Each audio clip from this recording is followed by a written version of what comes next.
On. Well, and I'm betting those blogs are going to be hot all day long, and I'll be all over them all day myself. Heather Nauert, thanks for being with us. Thanks so much.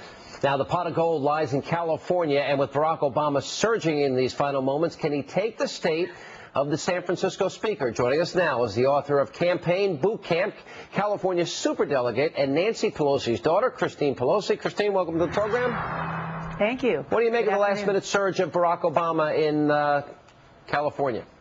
I think Barack Obama is going to win California's vote today. The question is what happens with the absentees. What do you think? Any early sign about what you think's happening there? Because this was, like in the case of Mitt Romney, a last-minute surge.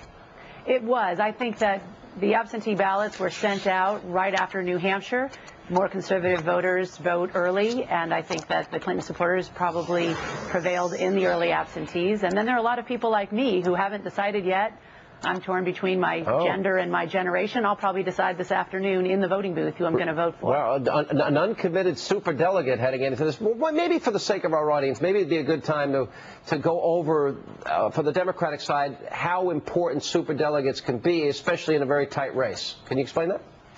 Yes. Well, members of the Democratic National Committee, there are 411 of us, get elected by state parties. I run every 4 years and get elected by my state committee, as do my colleagues around the country. There are also members of Congress, governors, and senators who get to be superdelegates. And in order to get the Democratic nomination, you need 2,025 votes.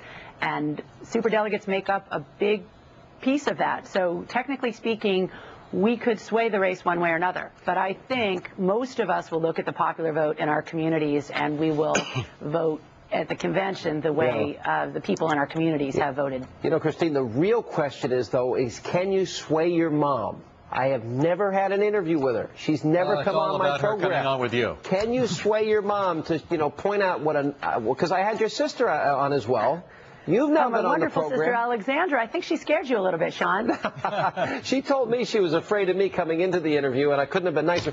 But your mom has not come on the program. Now that I've been nice to both of her daughters, don't you think you could bring her on just for 20 minutes, half hour? You know what? I think I'm going to let you negotiate with the Speaker's office. But let's talk about today. Today, the real winners are going to be young voters. Young voters are coming out in record numbers, making a difference. No, but this time, you're looking at 2 to 3 times the turnout from 2004. It looks and I'll like tell you why young voters are the swing voters this year. It's Alan Holmes. By the way, your mom has been on the show with me. Just Sean wasn't there that day. No, I was there. Oh, she my went God. on. Maybe that was intentional. Did you boycott my mom, Sean? I don't know what it was. Maybe Sean was busy doing something else. I have a personal invitation engraved by her two daughters. Christine, I'm a good guy. You said something very interesting to me, which is you are torn between your generation and your gender. And how are you going to reconcile that just hours from now as you go into the voting booth in California? Tell me what your thought process will be like. Well, I'll tell you this. Listening to some guests earlier on your show reminds me of when my parents would take the 5 of us on vacation and we would start arguing in public. And my mom would say, these people did not come to this beach to listen to you children fight.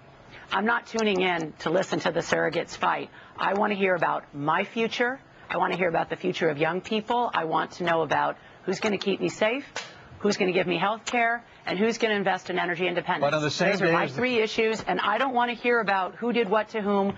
I'm going to tune out the negativity. So if you want my vote and out of my generation, chill. All right, but today's the day. My values. You're telling me that as of now, Super Tuesday, midday, you've not yet decided which way you're going to go?